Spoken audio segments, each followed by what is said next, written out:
just hand over to Dr. Sheth for to really share his wisdom with us, and welcome from all of us, sir. And over to you. Thank you, Vishal, for a very nice introduction. I'm happy to be with this group, partly because I'm a firm believer in basic day-to-day living and its usefulness from the principles of Jainism. I was born in Burma, became a refugee before World War II, born to a Jain family. My father was almost Gandhian in his principles, and everything he believed very strongly in Jainism, and he inculcated that values in us. We became refugees, very tough life after coming back to India in 1941. And I just turned 85, by the way. But today's 85 is a new 65. And today's 65 is a new 45. And today's 45 is midlife crisis, which is exactly one of the key things we'll talk about, how to avoid midlife crisis using Jainism principles in our personal life. And as Vishal mentioned, there is no contradiction whatsoever between spirituality, tenets of Jainism, and a professional career. We are all living examples of that. I came to America in 1961 as a foreign graduate student, and I promised my family I will remain a vegetarian. At that time, it was very hard. First of all, everybody wants to put pressure to behave like Americans, whether those are your classmates or not. I have all kinds of interesting stories I can go on. I'll take one anecdote and get into the presentation. A major celebration in America is called Thanksgiving. It's a very unique concept. Thanking, in fact, the natives when the pilgrims arrived and in Mayfair about giving them the corn, hospitality, etc.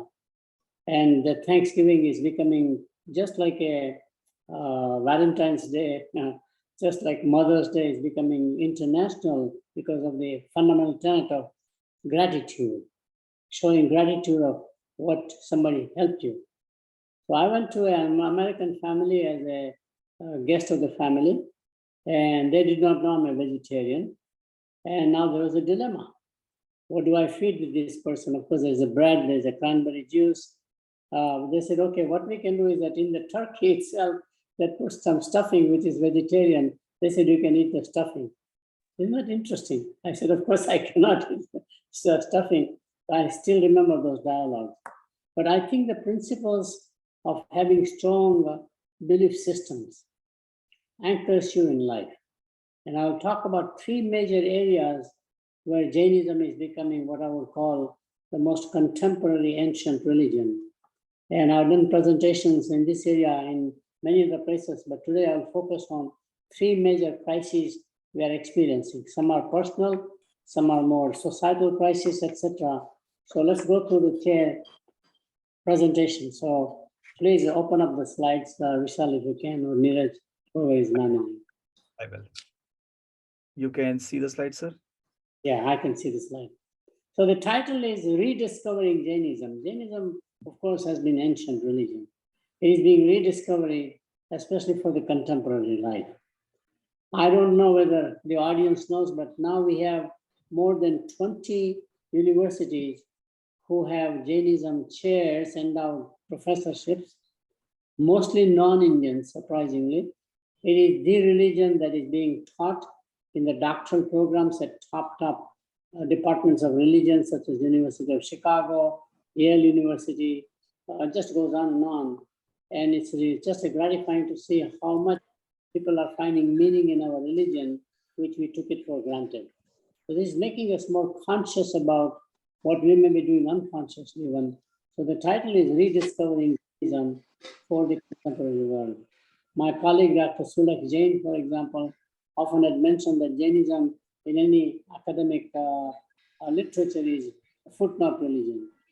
Somebody will paragraph and say, if you wanted to know more. So let's go to the next slide, please. So Jainism is the most contemporary ancient religion. Tenets of Jainism, such as ahimsa, aparigraha, and anekantavad, are based on, surprisingly, this very scientific, which is what I found fascinating more as a scholar academician. We look at a scientific evidence, but it's based upon both clinical as well as scientific understanding of three disciplines. Ecology on the one hand, sociology, which is institutions and how they behave with each other, and psychology, which is a personal journey. The key concept of Jainism is mindfulness. All it does is make us conscious about what we say, what we do, what we behave. The mindfulness is a fundamental concept, and we are not mindful quite often. And I'll give you an example. As a vegetarian, of course, we eat lots of vegetables, fruits. All the waste, we used to put it in the garbage disposal in America. Till about 10 years ago, my wife and I figured out why not put it in the backyard. So we began to have every day all the waste of the vegetable fruits, we put it in the backyard. Within 24 to 48 hours, it's taken away completely by birds, by animals, by insects. We have no idea. You learn quite a lot that nature is the best waste manager. It is not humans who can teach nature or shape nature, but nature can shape human beings. Learning from nature is very important. And that's what Jainism says. Just be conscious of what you do, how you impact positively, negatively on society, but also conscious about how somebody else can teach you. There's a very good Asian saying that when the student is ready, the teacher will show up. I love that saying. It's the student who has to be ready to learn. Teachers are everywhere. Teachers can be your teachers, gurus. We had a Teachers' Day last week, for example. Teachers can be mountains. Teachers can be peers. Nature may be the best teacher. And it basically, the fundamental concept of Jainism is really not compassion as we think, but it is mindfulness. It means conscious, just being conscious, awareness about what's happening around us, caring, consciously caring for other human beings, other lives in general, and temperance, everything doing in moderation. It is the moderation concept that was taken over by Buddhism eventually as a core concept, but really ultimately turns out to be back to mindfulness is a very key one, because we do things out of habit and we don't even know what we are doing or what the consequences are of what we do on ourselves, on environment, and on society at large. And I think that's a daily practical realization, just knowing what we are doing. Next slide, please. So what are the three contemporary issues? I'm doing a lot of research in this area, and I'm finding principles of Jainism helping me conceptualize very well. The biggest crisis is sustainability and ecology. You can see today earthquake in Morocco that took place, for example. There is a flooding going on all over the world, whether it's in China or whether it is in India, for example. We are having massive heat wave. European Union and England are suffering from a massive heat. Ecology is imbalanced. But it's not a phenomenon for generations or thousands of years. It is a more recent phenomenon. And that happened because as human beings in the Industrial Revolution, we had some wrong theories. The theory was that all the industrial raw materials like copper, iron is inorganic. Nature is organic by definition. Doesn't matter whether it takes thousands of years to produce coal or iron or whatever the mineral is. And we overexploited it with a belief system that humans are the most superior living organism. Jainism fundamental principle is that all souls are equal, whether those are in vegetation, those are in animals, those are in marine life, as I will talk about. So there are three principles that in industrialization we did which are wrong. By going for economies of scale, we overproduced, which means now we have to store. The fundamental divorce we created between production and consumption is the reason why we have so much of climate change problem. Because now we have to store the product, we have to ship it out, that all puts carbon footprint. The biggest carbon footprint, surprisingly, is happening not in the factory as we think, because those are the visible symbols about pollution, etc., but it is at home. 80 to 75% of all of the carbon footprint is created by having things at home like refrigeration, for example. Most of the homes built at least in Western world, are made from chemical processed materials. And also next most place is the supermarkets. 24/7, there are freezers running constantly refrigeration-wise, and that's creating a carbon footprint. Surprisingly, it is now being recognized more and more that the intervention has to happen at the individual level, at the household level, not just at the factory level through public policy. And of course, the industrialization of China, which took place in the last 30 years, industrialization of India that is taking place, we call it modernization. But the biggest continent available, about 1 billion people, is Africa, that is just about to industrialize itself, which means Mother Nature cannot regenerate enough to support so much population, especially living in the more modern way.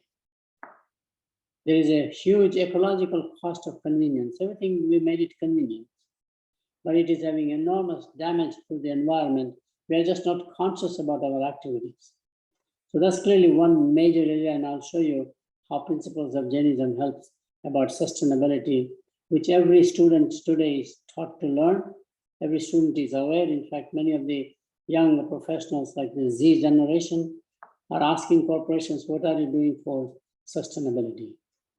Are you contributing toward the climate change and carbon footprint, or are you actually solving the problem? Is a very key. For a talented person, is not saying what is my career, what's my salary, but what are you doing from a CSR viewpoint, corporate social responsibility, all over the world, surprisingly.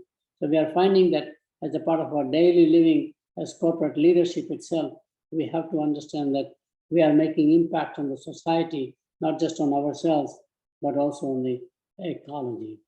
So cost of convenience is what I'm calculating right now. We have made it everything very convenient, which is very good for us. Our life is much easier compared to the agricultural age, for example, but we are paying a price. So how do you reverse carbon footprint? How do you reverse climate change? Surprisingly, it's possible if you use Jainism principles, which I'll show you a little later on. Second major is a very key area. We right now have in front of our eyes what I call a disintegration of social governance or societal governance. We are believing so strongly on individuality and the individual freedom. All of our young grandchildren, for me, grandchildren and great-grandchildren at my age, feel like I am the center of attention. I have no obligation to parents. I have no obligations to society at large. I need to satisfy my own needs. Our religion is totally contrary. Most Asian religions believe institutions are equally important as individuals. So balancing the two will be very important. So for example, family and the family as a unit, we are today living like roommates. I have a whole chapter in a new book I'm writing called The Roommate Nation. Nobody wants to eat together. There is no time. We barely get together, and eating like a chore rather than an enjoyable learning from one generation to the other or conversations, and everybody rushes into their own corner or a room. Somebody is watching YouTube, somebody's doing WhatsApp, somebody watching television, somebody's talking on the phone. We live like roommates. So what happens to the unit of family as a societal institution? Same thing is happening with faith, which is why we have sessions like this one to say, how can we bond back using technology or preferably in congregation? Before the industrialization, where we taught about 3 hours of learning, reading, writing, and arithmetic, there were 3 C's of learning. And how can you bring this ancient 3 C's of learning into the internet age or into the digital age? And what are those 3 C's? We learned from the community.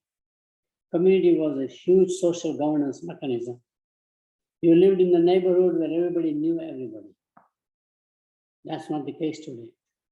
Community was a big governance mechanism. How do you behave right or how do you behave wrong? Second one was congregation, faith. Before formal religions came in like Jainism, Hinduism, Buddhism, or Western religions, Christianity, Judaism, Islam, 6 major religions, we actually had a governance by sort of a congregation. You got together on a belief system, whether it's a ancient worship, which is a pagan worship as it is called, but there was a faith-based learning of some sort, which is this is right or wrong. And of course, the third one was craft. You learned under a master guild something to make it like a goldsmith, somebody who makes vessels, whatever it is. Apprenticeship program not only gave you the skill how to do it right, but values. Values in quality, values in taking pride in the work you do. All of them are very meaningful. So 3 C's of learning are becoming now more contemporary back again. And that's where the Jainism as a religion, with well-codified religion, becomes very appropriate, because it's easy to see the codification of the knowledge, how it can be actually implemented on a daily basis through mindfulness. Third one is very important area. By the way, the second one I do want to mention, as we increase the diversity all over the world, America is becoming very diverse. Every culture from the world is coming here, is settling here. So we have a crisis of values. Whose faith do we agree on? Is values, ethics are going to come from faith themselves, or will that be secular ethics? There's a debate going on right now whether who says religion is the only place where we can get values. Can we get values, code of conduct by other mechanisms? The academic debates are going on. So there's a crisis of whose values should we believe, which is where one of the key principles of Jainism, Anekantavad, becomes very relevant, as I will talk about in a moment. And there's a huge influence of social media. For example, TikTok is the best example recently, but so has been the case for Facebook or WhatsApp. Instagram is very popular, and they are shaping our minds more so than our faith or our family or our community, for example. And that's creating enormous side effects or consequences that we need to understand, be mindful about those consequences, and try to see how we can avoid it, or how we can prevent it, or how we can minimize it at least. Searching, third major area is we are all searching for meaning in life. The amount of loneliness among young people, and I've seen similarly with senior citizens, is mind-boggling. People don't have an anchor in life. They're doing things, but they have no meaning. And in business, it is even more. If you make money without meaning, it's meaningless. The more money you make without some purpose in life, the more empty you feel inside. People like us as academic professors, we become coaches and advisors to chairmen of large companies. In private conversations, you can see that loneliness. And if you do not give back to the community, which is one of the key principles of Jainism, giving back constantly while you're earning, not when you retire, if you don't give it back, the society shuts you out also. Society, I will isolate that he's a taker, he's an exploiter of all the resources that the community provides, the nature provides, but not contributing back toward its regeneration, or basically, contributing back to survive or grow the ecology, for example, or the community, for example. There's a huge rise in global mental health.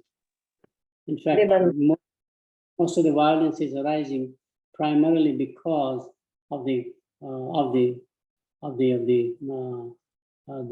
violence because of the mental health, and looking for purpose-driven life. Surprisingly, Christianity has also talked about purpose-driven life. Rick Warren is a great writer, and he has a book that is probably 50 million copies or so. So every faith is trying to provide a meaning, but Jainism seems to have a direct linkage, but purpose-driven life that I will articulate. So let's go to the next slide, please. My voice is breaking up is what I got as a message. Is that true? No, it is fine, sir. It is fine here as well. Okay. So sustainability, probably the biggest single area of focus worldwide is now sustainability. As you said, we see the evidence of hurricanes becoming more violent, heat waves becoming more. That's fascinating. So one of the first principles Jainism teaches is that all forms of life are equal. And therefore you cannot harm all forms of life, no harm to any living forms of life, but we extend that notion beyond humans. We say all forms of life means marine life, all forms of life means animal life, but also plants. I think no other religion has gone to that extent of having the principle of ahimsa, or absolute non-violence, as I call it, across so many things. So we are trained in the family not to kill insects.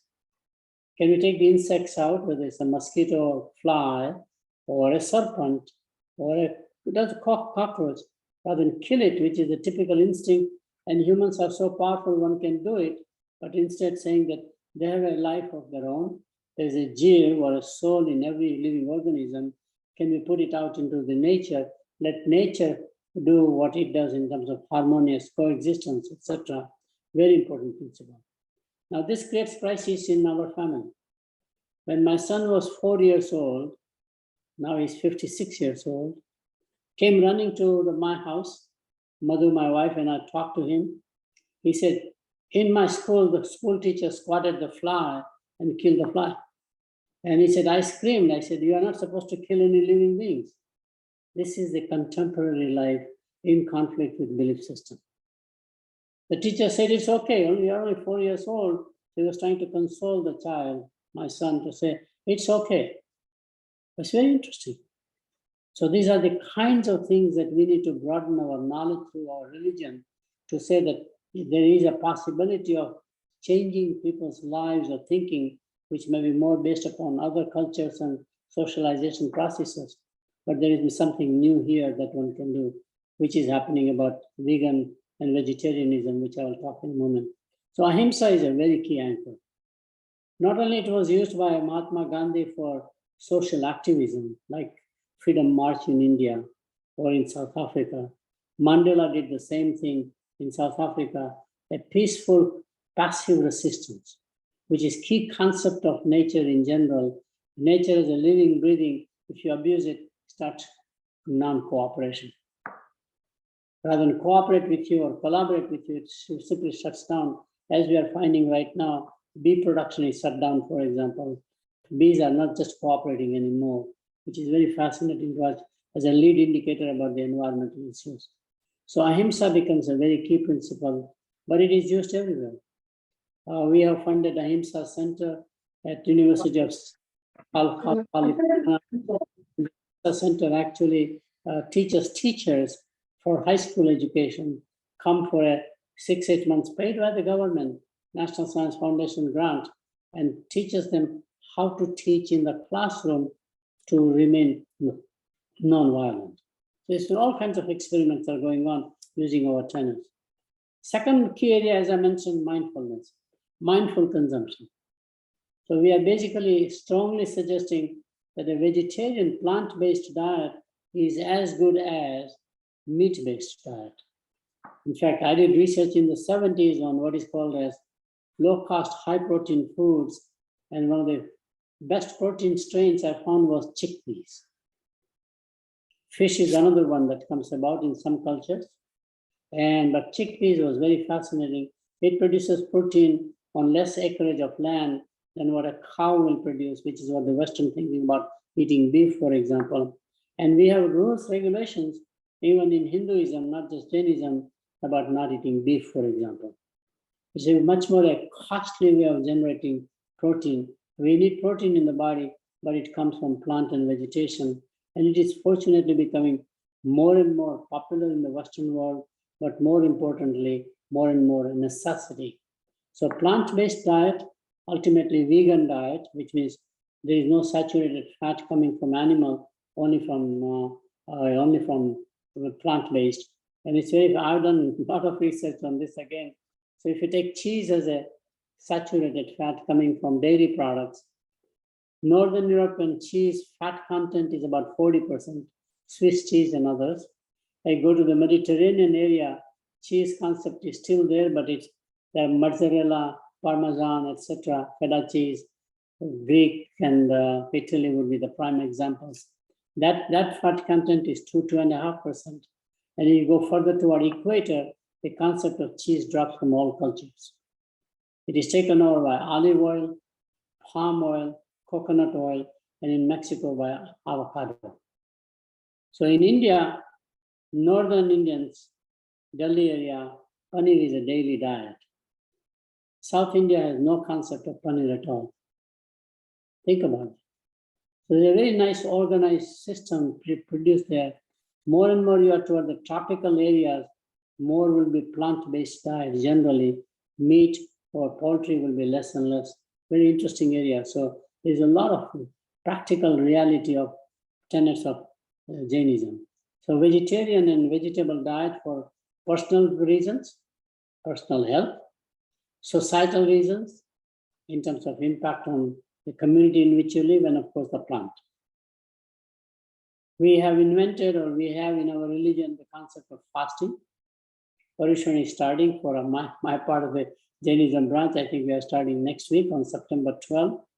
Our Paryushan begins for 7-8 days, and we will have about 50 very young people fasting for 7, 8, 9, 10 days. Some fast for 2 weeks, for example. Fasting is detoxification. And intermittent fasting, which traditional Jains do, not eating after sunset and not eating before sunrise or a couple of hours before sunrise, there's a physical, biological meaning. It's basically detoxification. Whereas in the Western world, with convenience, we are snacking all the time. So many of the principles of Ayurveda medicine are built into our religion also. Intermittent fasting is becoming now almost a fad and a fashion. There are clinics out there where people go to learn how to do intermittent fasting, which we did as a daily necessity. Next slide, please. So how do you have nature generate itself back again, which I think is very possible. And that is including mindful materialism, which is the third principle. So mindful consumption is first. Respect for all forms of life is another one, which is ahimsa. But the third one is mindful materialism, which is aparigraha. The main point around here is very simple. The more you possess, more you have ownership, more you'll have issues about ownership themselves. It will create burden on your mind. You'll worry about, say, theft, for example. So more and more young people are learning we need to own things. Sharing economy is a big, big initiative. Why not just share the economy so long as it is not environmentally damaging? So limited possession of material goods, including homes, garments, clothing, and grains or food. Aparigraha is a very key concept, which means basically putting a value by saying have limited possessions, but anything excess you have, give it back to the society. We are a steward of the nature, steward of the society, steward of the community. How do we give it back? And the last concept is the key one. I think this is the only religion that does not believe in superiority of humans, Homo sapiens over everybody else. All souls are equal. And one can be reborn into a soul that is something which is not the human nature, but some other animal or vegetation or whatever it is. I think equality or egalitarianism of soul is a very fundamental principle which creates respect for life. And as Homo sapiens, our main differentiation is that we have a cognitive capacity. We are thinking, we can have thoughts, we can have a language, we are speaking, we can influence others, we can actually nurture nature if you wanted to, and Jainism has ways to show you how to do it. So these four things are very important in our daily life for sustainability. So let's go to the next area, which is disintegration of society. The more we have the diversity, cultural diversity, faith diversity, lifestyle diversity, and as we have more diversity, so the average doesn't matter anymore, it's the range or the variance, as we call it, statistics that matters. Acceptance of diversity of views and values is very key as a way of managing harmony. Peaceful coexistence, whatever word you would like, and that is unaccountable. That there is a truth out there, it is not the truth we are talking about, it's the perspective or my perception about the truth. And of course, perceptions vary by our ideology. So if I'm one political party, I can see the world of economic growth or not growth in a one way. If I'm a different ideology, I see it very differently. We always have the debate between capitalism perspective versus a communist perspective versus socialistic perspective, for example. But this is true in daily life. And of course, the typical fable that we use all the time to make this very obvious is the 5 blind men and the elephant. The blind man who touches actually the tail thinks it's a snake. Blind man who touches the trunk, for example, has a different meaning. Those who touch the feet, they think it's a tree. Just goes on and on. It's all fable we learn at youngsters pretty much. But it says that reality is not what you perceive. So you're right, your perspective is as right as my perspective. There is no right or wrong. So in my class, I teach my students. Right now, I have a class of 58 students. And I basically say, in my class, there is no right or wrong answer. Because once you decide, I'm right and you are wrong, you have no harmonious relationship. And this is unfortunately what happens with social media, with politics, etc. How do we counterbalance? Counterbalancing is clearly the principle of Anekantwad. Everybody's right. Which also breaks down the logic and underlying mathematics of true and false. So the concept of true and false is questioned by the religion, which becomes so meaningful in scientific inquiry. Because most of the science is based on mathematics, which is based upon only 2 principles. Logic is a very key component. Logic is true or false. Binary data is binary data, but today this religion says it's more than that. So I find it very fascinating, linking Anekantwad to multiple perspectives and tolerance for each other perspectives, no matter what faith or lifestyle you belong to. Unity in diversity through solving societal and community problems. We have always believed that community is very important. And what can we do together, no matter what faith we belong to, or what lifestyles we belong to, what family upbringing we belong to?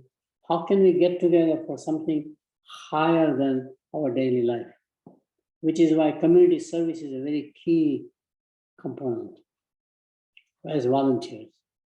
We need to contribute back, find a cause that rises above our own ideologies and differences.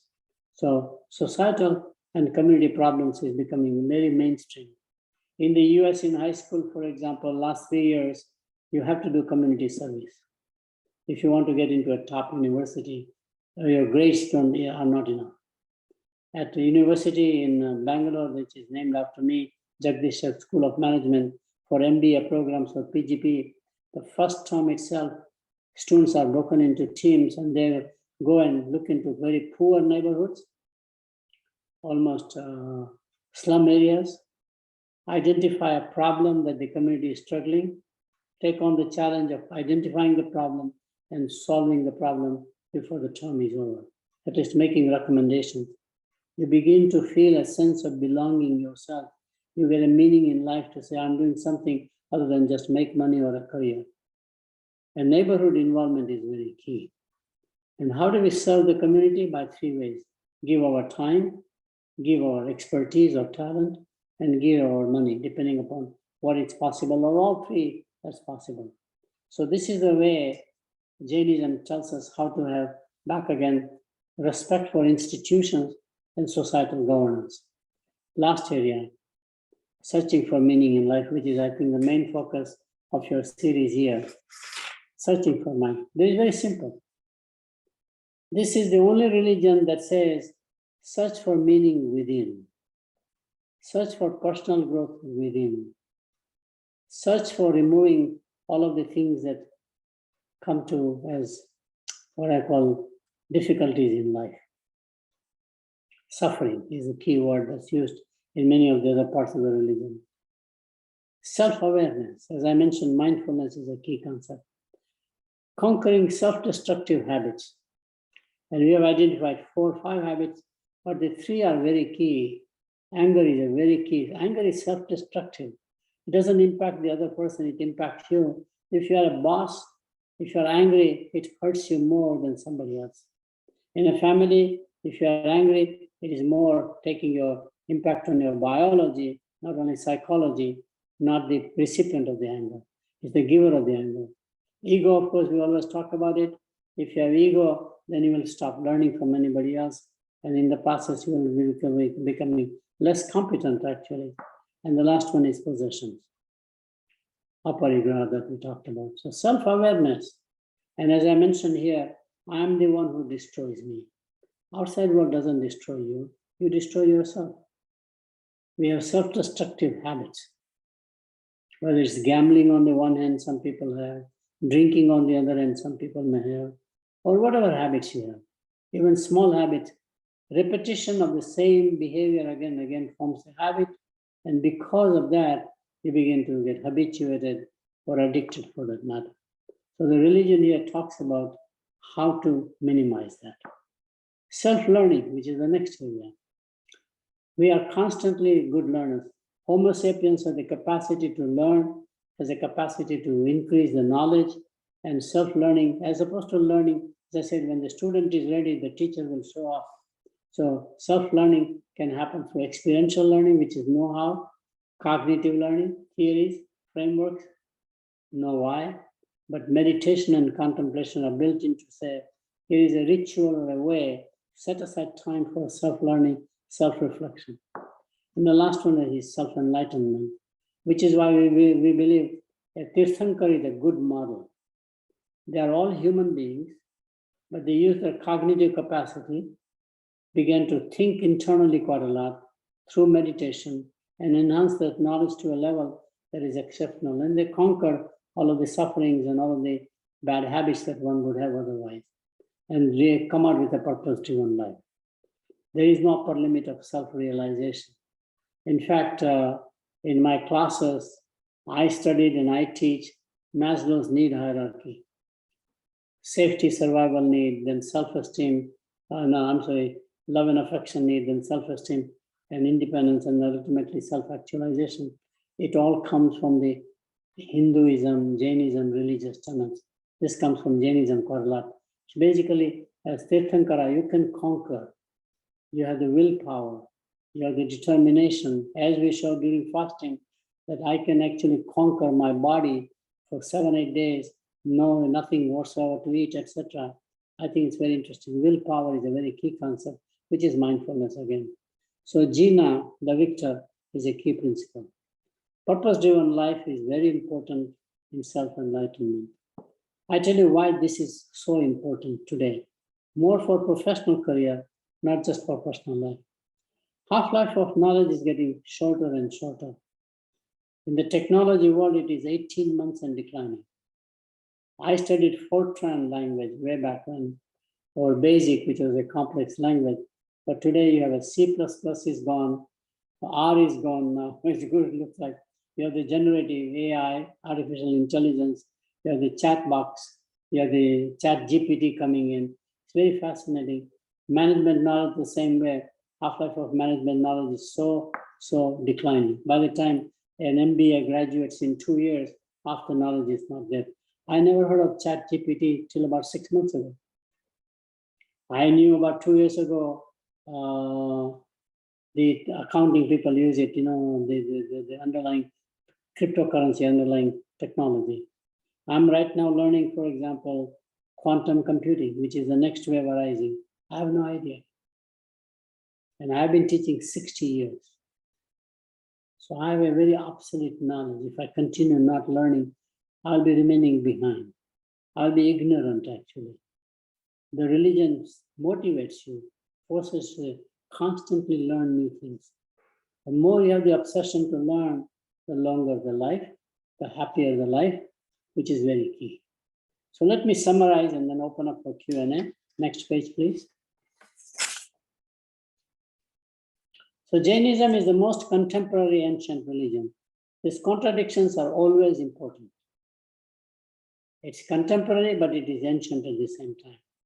The 3 tenets of Jainism, non-violence, non-possession, and tolerance for diversity are anchored to both clinical and scientific understanding. Many of the scientific inquiries are going back to like the cell structure in plants, for example, the way we put the mumti or the clothing in front of the mouth for bacteria and virus transfer, which we learned quite a lot through the pandemic, for example. It's the same thing. where people are going back to ancient wisdom. And Jainism has more than most of the religions from a practical living, day-to-day coexistence with nature, coexistence with community, etc. And gives you norms or guidelines to say what you should and should not do, pretty much. So it's very scientific, which I find amazing, because I'm more trained as a scientist.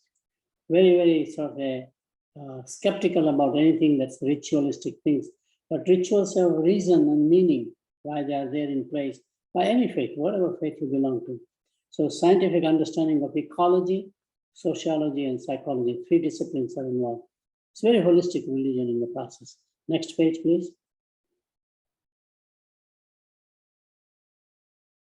Respect for all living organisms and mindful consumption and mindful possessions are key to sustainability. Tolerance of alternative perspectives and community engagement. Second part we don't do as well. I think as Jains, we need to engage in community other than religious activities are key to social governance or social harmony. Self-awareness, self-learning, and self-enlightenment are key to realizing individual potential. Thank you so much. I'll open for questions now. Thank you. Thank you so much, sir. I'm totally short of words to really how you really laid out the principles of Jainism for the modern world, right? The AAA. I think you talk about in your marketing the rule of 3. So you talked about rule of 3 here. Very relevant for all of us. I think before I open it up, I wanted to invite Jaswal Uncle. Jaswal Uncle is our mentor and deep knowledge, and he has been the guiding mentor for us. Uncle, if you would like to add anything, any comment, over to you, Uncle. Uncle, you're on mute. We can't hear you, Uncle. I think you're on mute.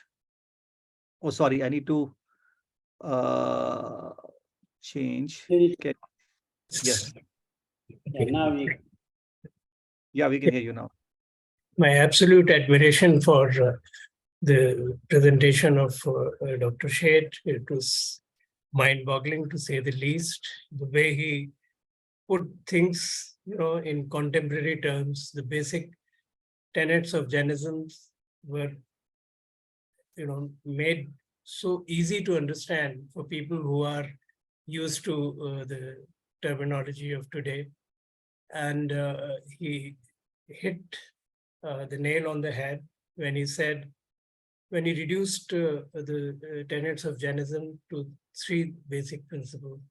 It's really amazing the way he shared he condensed all this immense wisdom in a short talk of some 40-45 minutes. It's really amazing. And there's only one thing that I would like to supplement, if I may. yes. The eco-friendliness of Jainism can also be ascribed to the primacy of the concept of ahimsa, because the respect of life, the tenet of respect of life, all forms of life, is the essence. When we see life in things like Prithvi, in things like fire, in things like water is teeming with life, and life forms that we can recognize. An ordinary person can recognize. There are fish, there is plankton, there is all kinds of mammals in water, but we don't mean that. We say that they are life forms which are indistinguishable from water. Jal Kayak Jeev. Similarly, Agni Kayak Jeev, Prithvi Kayak. So they are indistinguishable from Earth. They are Earth themselves. So we attribute life to these elements per se. Yeah. I mean, they are not just bearers of life, they are living things. So that is why, and when we say that we respect all the 6 forms of life, so 5 of these are these ekindriya jeevs, And Yeah. all the thrust genes, all the other organisms, which include human beings, they come in one category. But the 5 main categories, 5 out of 6 categories, are these things which are not considered animate in science. Yeah, right. So we are the most eco-friendly religion because of this, because we consider the earth to be a living thing, we consider fire or energy to be a living thing, we consider air to be a living thing. That is why we respect them all, and that's why we do not use them when we don't have to use them, because we have to live and we have to use all these things. But then we use with utmost moderation. That is, I think, very critical to the understanding of the relevance of Jainism in today's world. Absolutely. And Thank then you so there are the things which Dr. Sheth articulated so coherently and so cogently. I need not expound on them. I mean, it will be a waste of time. And I don't think I'll be able to match his eloquence or his articulation. So it's really remarkable, and we are all grateful that you could share your boundless wisdom with us in this session. Thank you very much. But I think the main point you made is so important, that one cell living organisms is the only religion that recognizes and makes it equal to 2 cell, etc.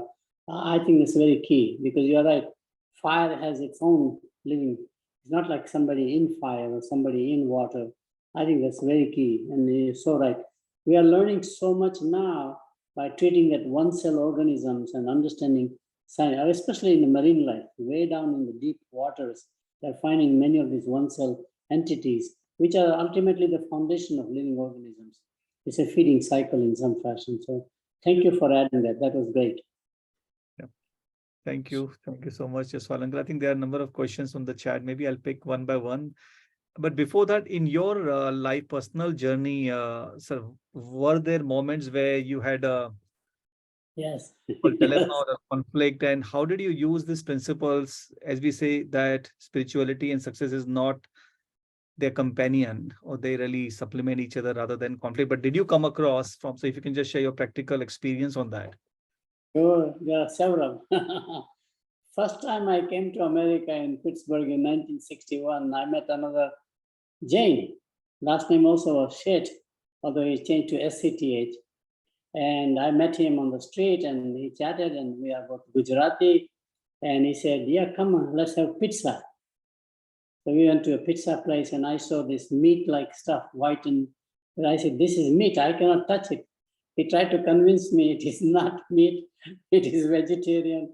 I refused to eat altogether till I felt comfortable that it is genuine. So I did not eat it. And he was still amazed. He says, you are in America, pizza is a common food for Indians. So that was one thing. I did a massive research for Indian government through IIM Calcutta on machine tool industry export market, 1968. One of the major distributors in Coventry, Alfred Marshall or some such name, they treated me like a royalty. I stayed in the guest house. And then they served me a fish as a dish. Because many of these cultures, fish is vegetarian in their mind. I had no idea. And I was stunned. I said, I cannot eat. And they got offended because it's a typical, very ancient home. The husband, wife are home, take care. It's like a royalty almost treatment. And they felt like, but I again said, I'm sorry, I come to a religion where we do not eat fish also. We don't even have eggs, for example, etc. But ultimately, my belief system prevailed. But nice thing was that they were tolerant. They said, we understand. Otherwise, if you go to many other countries of the world, especially in Western Europe, you have to become like them rather than accept you who you are. And that's one thing more nice thing about US is that they begin to say, okay, if that's your belief system, it's okay to practice it if you wanted to. We have been very blessed also, by the way. We have told our children when they were growing up that you can be a vegetarian, you can be non-vegetarian if you want to by choice, but we will never have meat in our family. And they all are vegetarian. Our grandchildren are vegetarian. They're all grown up now into their 20s. And they go on the campus. They learn how to cook themselves. Pasta is a very common thing they know how to do, etc. So they learn how to cook or go to the cafeteria, etc. It's not easy. Fortunately, today, things are available from Indian stores and restaurants, our cuisines, etc. But I think you have to stand for your belief system. What this religion does is to say that if you have a belief system, a character, you can overcome it. That the inner strength is very important in terms of not bending to some other people's pressures of do things that you know are self-destructive essentially. Yeah, thank you so much. And I think just a follow-up question, and also open up for other people also to unmute themselves. But just a follow-up, I think generally people relate Jainism equal to not eating in the night or not eating fish or so. But we do not talk about a parigraha or anikantvad or other tenets. I think eating is one part, and of course that's the beginning maybe. So often a lot of things are people take it with a lot of pride that, hey, I don't eat. But they may as well indulge in mindless consumption, right? Yeah. And really in the process and contributing to hinsa. Yeah. So, and I think that's why I think probably the lecture like yours is really going to really reinforce us to really talk more about in a holistic way and a relevant way. Because otherwise, when we talk about eating, we also often maybe alienate others, right? In terms of, and we become like a separate rather than we can really talk about even other aspects of the religion, right? Anikantvad, aparigraha, etc. Yeah. I think those two are equally important, especially aparigraha, which means we as Jain community, if you look at it worldwide, always have given back, establishing institutions, educational institutions. In India, I'm told there are 1,500 educational institutions, schools and colleges, all by the Jain families. Yeah. I think giving back and when many of the Jains have foundations of their own, contributing back to the society. And again, that Anekantvad is very key principle. They were saying, all right, doesn't matter what faith or belief system you belong to, if you're a part of the community, how can we help you? Sure. So taking, I think those are the things. But I do agree, we overemphasize the eating side and the ahimsa as a principle, which is fine, but I think we need to equally emphasize aparigraha and Anekantvad. Anekantvad is very important in teaching. Because you have a class of people, like in my class right now, I have probably 10 or 11 foreign exchange students. They have come from about 10 countries, France, Germany, Spain, it just goes on. They all come with different backgrounds. In the class, you cannot say my way is the only way or the right way. You have to say, we have to have tolerance for other perspectives, in which case the total dialogue goes much better. Yeah, excellent. Let me ask to unmute people. I think there are many people have put questions on the chat. Let me also ask maybe Swati to unmute herself first. She has been the leading force of Jainin right from beginning. So over to you, Swati. Unmute yourself. Thank you so much. It was a great session, sir. Very, very enlightening. So I have a question. I have been a deep admirer of your and Madhuji's philanthropy and charity. So would really want to know a little more about your inspiration behind it and your journey, so that it can inspire us as well to do things at the right time and not when we are retired. It comes from two sources. Foundation is a belief system, Jainism in my case, and Madhuji is also Jain. But also when you become a refugee and you survive, you go through hardship. If you survive, it builds an inner character, not by faith, but by just circumstances. In my case, it's both, fortunately. And then you begin to think about how blessed you are. And I come from a merchant community. My father family owned a shop in a small town in Kutch. And when we came back, I probably would, we in business community, education is not as important as running the family business. we would have run a little panwala shop. But circumstances made us move away from Kutch, where I come from, near Mundra, a small village. And that allowed me the mobility, learn English some other place. And you begin to say, how can you become a professor when you come from a community that does not invest in education? That's typical merchant community. And you begin to think about how much human potential you have. And I've always used an analog, but it's again tied to Jainism. If you take a grain of wheat and make it into a loaf of bread, an agricultural commodity, the value add is only 3 times. If you take a rough diamond and polish it, a good diamond cutter will increase the value to 15 to 20 times. Value of the rough diamond versus the finished diamond. But if you take a human being, mentor, educate, polish, the value add is infinite. And you do self-reflection. And that's what the difference is. So it becomes natural to give back. That there are people like you who are as good as anybody else, human potential, and it's your obligation almost to give back. Interesting. That drives both of us. So did you follow, like in Jains, it is said that you should give this proportion of charity.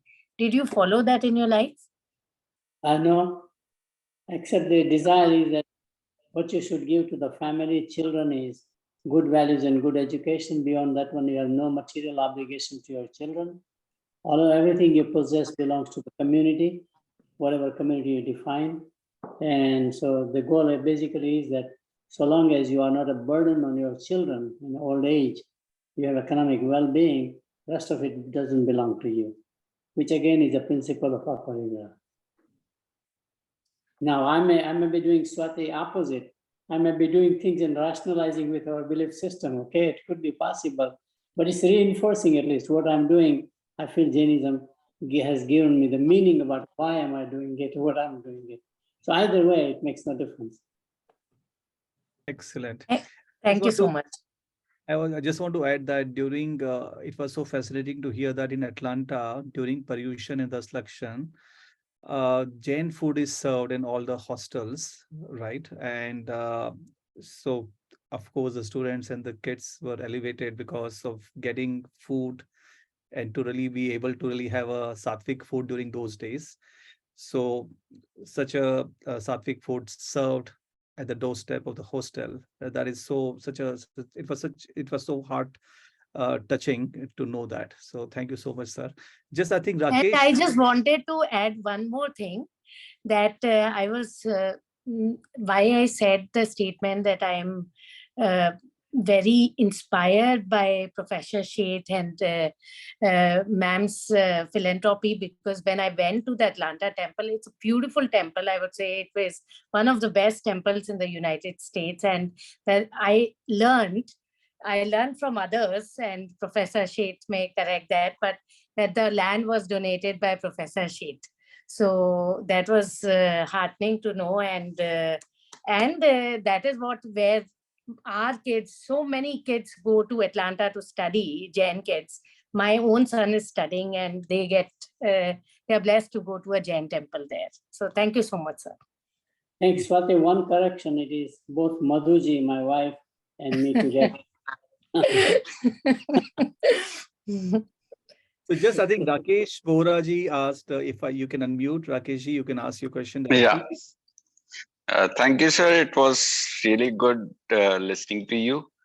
I am Rakesh. So I am also trying to be a student of Jainism and doing a bit of research on Anikantwad and business management.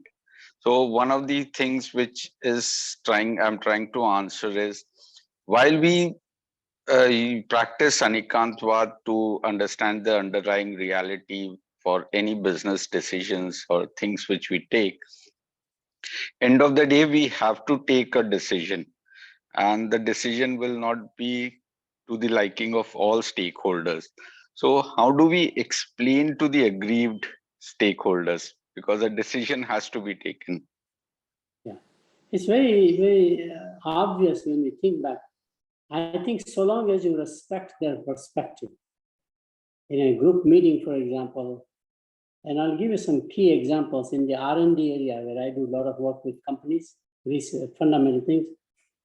People coming from different backgrounds, and I'll just use Western example, a Russian tradition of science and engineering, a German tradition of science and engineering, an American tradition, the British tradition are very different. So when you want to build a new device or new appliance or new something, multiple perspectives are very valuable. You don't have to accept every one of them, but you may get, they're like ingredients. And your job as a leader of the team, like Bell Labs, for example, where I've been advisor for many years, General Motors Tech Center, where we imagine the future of transportation, those ideas become very valuable. So long as you acknowledge that your idea is as good as anybody, even though you do not accept it at the end. To me, it's the process of being a good mentor or a team leader. To me, the same thing goes in every aspect of business. Whether you run a department in academic world, a deanship, for example, multiple views should be accepted, tolerated, listened to properly, rather than ignored to say, I'm right. And I'll give you a live example. I was involved with Whirlpool Corporation as an advisor to expand globally. We bought out Philips in Europe, but I told the chairman the next battleground will be emerging economies. So we came to India at TVS, was our anchor, our partner. This is the time where India had no monetary license, balance of payment. So we could not get paid in cash or anything. So I said, look, in India, the talent is with people. Can we ask for 100 years of engineering talent and bring them to Benton Harbor, Michigan, which is the headquarters? Most of their engineers are Purdue University trained in mechanical or industrial engineering, which is world class, number one. They were blown away because Indian scientists had learned how to create a washer with power interruption, because in India, power interruption is common. How to make a washer with small amount of water. The water is scarce in India. So we have scarcity-driven innovation, which Indian engineers knew reality-wise. And suddenly, people were skeptical. Indian can be even engineers, kind of a notion. So this was a time when India was country of roaming cow and snake charmers. You see, in the minds of the people. They were blown away and became darling of the R&D group, primarily all well-trained, brilliant scientists. I've seen this in Bell Labs. I've seen this at General Motors Technology. I'm seeing it all over. And of course, Chandrayaan 3 that we did, landing on the south pole of moon, people are amazed. We didn't think about it. So to me, I think that is very key, that so long as you listen to alternative perspectives, show your tolerance and appreciation, maybe learn from one of them, come out with a fusion if possible. All of this can happen. Actually, it does happen in the real world. Account management on the other side, sales side, a large complex account, and I'll go personal. This coming Tuesday, I'm inviting a very senior executive who is in charge of a global key account management supply chain. And right now, the huge problem of supply chain, so we are inviting to say, how do you manage it? He has to learn from customer teams all over the world. I mean, there are like 150 countries involved where this customer is involved. I'm not giving the name of the company and the customer intentionally. But it's very fascinating. And again, when you look at a successful executive, the key competency is listening. Most bosses don't have listening skill. So listening becomes very key, which is again anekantwad. I listen to your perspective. So ultimately it goes back to, as Vishal said, we need to overemphasize anekantwad in our discussion to our children and to our colleagues, and also, in fact, aparigraha. Sir, on the lighter note, like in India, we are having the G20 summit, and today the one thing which was not expected, there has been a consensus on the declaration. Is it a product of Anikantwad? The diplomatic place is the best place to learn about Anikantwad, actually, all over the world. because you bring in people with animosity on the one hand. So the mediator, a nation that says, I will be the mediator between two conflicting views. And I'll give you some practical examples. We brought in at Carter Center, President Carter has a center, which is affiliated with Emory University. The Mandela, Desmond Tutu, there was a conflict. Yeah. For reconciliation. It took a year and a half of negotiating behind the scenes, bringing two parties together. Because that animosity had grown so far that each party wanted to do harm to the other one, essentially. Party meaning groups of people. It's a very beautiful story about how the mediator has to have a skill of listening both sides, coming out with possibilities, which is face saving on the one hand. Just now it happened with Biden administration. I think in Camp David is the place they use, isolated place, where they brought the Japanese and the Koreans together. Because both are remembering the history during World War II or before World War II with Japanese aggression in Korea, occupation of Korea, as they did in China. So people have not forgotten that. And how do you overcome that, and how do you communicate to both of them? Because there's a common problem arising in Asia, especially the rise of China and the military ambitions of China, and you need to have defense, which means cooperation is more important than animosity. I think that again, so it's very much, I think the best place I see is more in diplomatic corps. And the only other place I've seen is when you put together customer teams and the supplier teams together, like 30 people on each side, when they get together, like Procter & Gamble and Walmart. Walmart is a customer, P&G is a manufacturer. The teams, they all have different perspectives. And ultimately they work together. So I think that's very interesting. Thank you, sir. Thank you very much. Okay. Maybe I can, sir, is it okay for another 5 minutes or so? We will maybe add another question or so, and then we will wrap up. And I think others probably we will try to answer over the chat or so, and probably get your perspective. Maybe Surbhi ji raised her hand some time back. Surbhi ji, if you can ask your question. Yes, sir. Thank you so much, sir. Thank you, sir, for this very, very insightful session, and having read your papers and having seen you in conferences and then to interact at this forum. I think I'm feeling very, very privileged and really honored to be interacting with you. Sir, I'm a PhD scholar in CB area, and I'm on the verge of completing my thesis.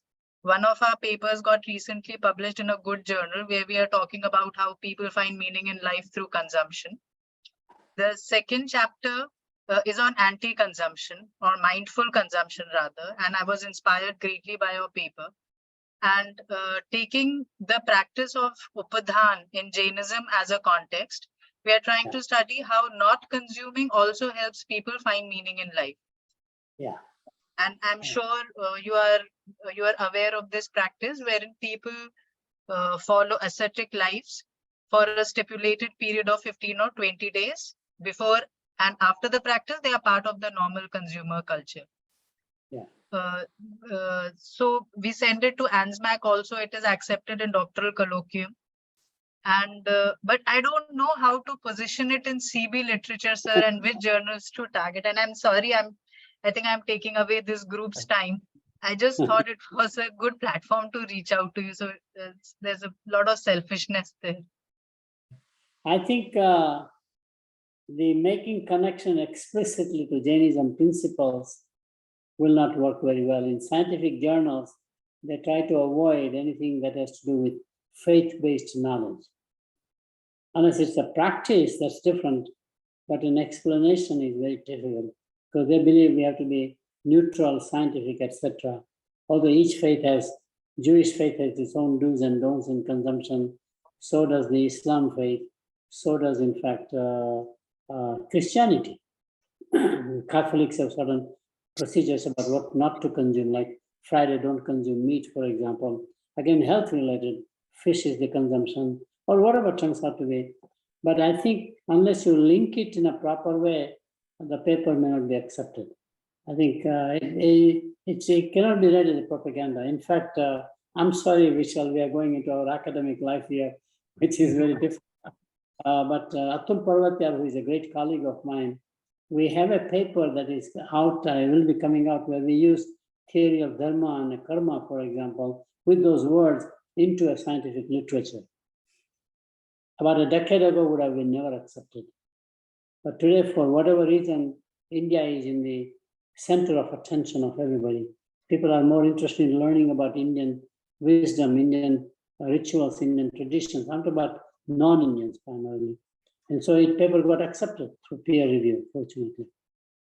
So we are trying to connect to the ancient wisdom in India, not necessarily Jainism per se, but ancient wisdom, and it is becoming a little more acceptable, but still science is science, which is why I use the word Jainism is founded both on clinical, which is observational discovery approach, but also scientific hypothesis testing approach, both ways.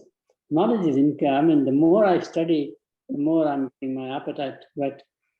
Madhu, my wife, is telling me, give up everything and just study Jainism for the life that you have, which is fine. It's exciting because we are, as scholars, we are always curious about newer things in life. Correct. Okay, I'm sorry.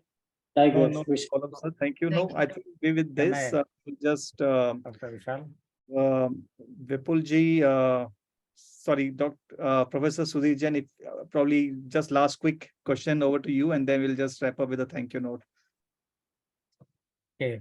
Professor Sheth, it was always, it is delight to hear to you and listen to you, and same this time, and this time on a different topic than in the past. So I'm feeling very nice about it. And I had a question, how we can, create some kind of a book, which can be a must keep in everybody's house. Every Jain must have a book like Gita or Ramayana or Quran or, Bible. We should have a book which should be in everybody's house. When you say you are a Jain, it should be there. So what we can do about it? Your, words of wisdom would be useful. I am at this stage in my life. I want to give more and more to the society, and I would like to contribute in this, in whatever manner it is possible. Over to you, sir. No, I think the more we go digital, the more we need physical. Well, a lot of knowledge is there. There are several websites. Jain World is a big one out of Atlanta. Jaina as a federation has its own knowledge, which is quite a lot. But there's nothing like a tangible book. There's a very interesting documentary made by one of my family members or friends, Wisdom Tree, where he talks to all the quantum physics professors, world-class Nobel Prize winners. And they were all surprised. He was surprised in his documentary that many of them had Bhagavad Gita under their bed. At night, they're sleepless. They're worrying about something new in their mind. They're obsessed, like a painter would be, or a musician would be. And they ultimately go back and find something in that. So having a physical product is always very important in proximity, time and place. How it can be done, there are several successful models. For example, Bible has done a great job of propagating with a printer coming out, printing when it came out, Gutenberg, for example, and Bible became the largest physical print copy. I think we have to take a similar view and say, how can we create that? Fortunately, our population is not that large, relatively speaking, maybe 10 million at best. And one can easily provide that as a contribution somehow. And I'm sorry to belabor the point, but we do something non-Jain, which is very interesting. There was an American guy who actually came and wrote a book about India Unveiled, talking about great photography about Madurai Temple, for example, Jain traditions, for example. I mean, just incredible culture, art, everything. And we distribute that, we fund it primarily through my family foundation. In each state, for all public libraries of high school, middle school, one copy. They do all the distribution, etc. Then I told them, look, every community has well-to-do families of Indian origin, not necessarily Jains, motivate them to matchmaking. And we are now into like 12 states easily. See? So we have mechanisms like that one can create. But as Vishal will tell you, as you know, of course, anything you do, what you need is a strong volunteer leader who is passionate about taking this as a specific activity. Then only it will work. But it's doable, very doable. And maybe Fortunately, In fact, there are hundreds of associations. There are hundreds of associations, maybe thousands. And there is no such way to come together and do something like this. I'm sorry. Yeah, please add. Yeah, go ahead. This has been done. This task was assigned to the leaders of all the different sects and denominations in Jainism, and it was at the instance of a non-Jain, Acharya Vinoba Bhave took this initiative because of the internecine conflicts amongst different sects of Jainism, which pained him enormously because he was really devoted to the tenets of Jainism, although he was a non-Jain. So on the occasion of this 2600th anniversary of Bhagwan Mahavir, which was celebrated in 1973, this task was assigned to 4 leaders of 4 main denominations of Jainism, and they all came together, and then they selected Jinendra Varniji to do this compilation, to prepare an anthology of the basic principles extracted from all the canons of different sects, which ought to be acceptable to all the 4 main sects. So this task was accomplished after a labor of love, and it is called Saman Suttam. It is so unfortunate that most people do not know about it. So we don't have to reinvent the wheel. So it is a work which is available, which has been commented upon. It needs to be popularized. So the kind of evangelical work that has been done in other contexts should be undertaken now. So Saman Suttam, maybe you should need more commentaries on Saman Suttam, make them relatable to different interests. And it is a compilation of 756 gathas organized in 7 chapters of 108 gathas each. And it is something which one should have on one's bedside table. Where is it available? It is available. It is available. I have got several editions of. And maybe I think in one of the Jainin sessions we should touch upon some of this. And please read about it. Yeah.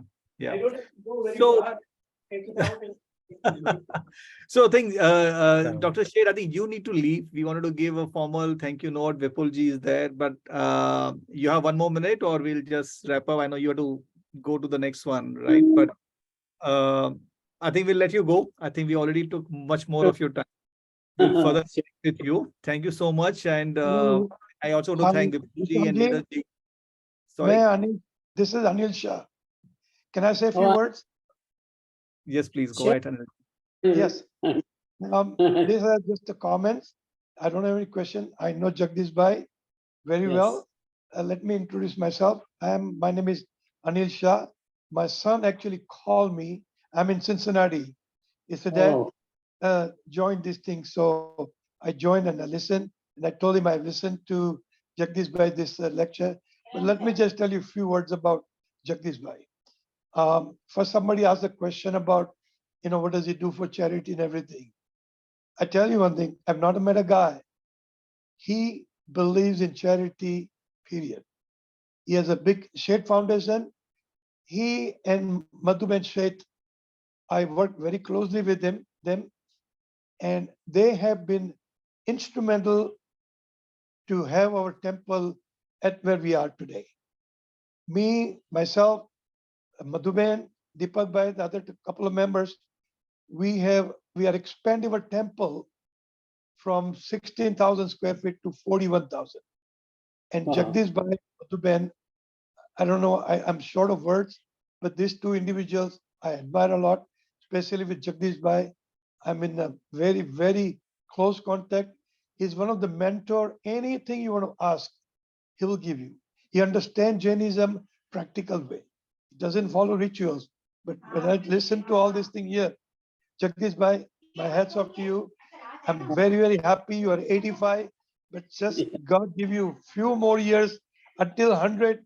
So when I retire, I want to say I met somebody, Jagdish Bhai said. Thank you very much, ladies and gentlemen. Thank you, Thank- Anil. Thank you so much. Yeah. Thank Okay, you, guys. sir, and thank you everyone for your joining. And I think we will be in touch through our regular channels. Thank you so much, everyone. Bye. Thank you. Jai Jainin.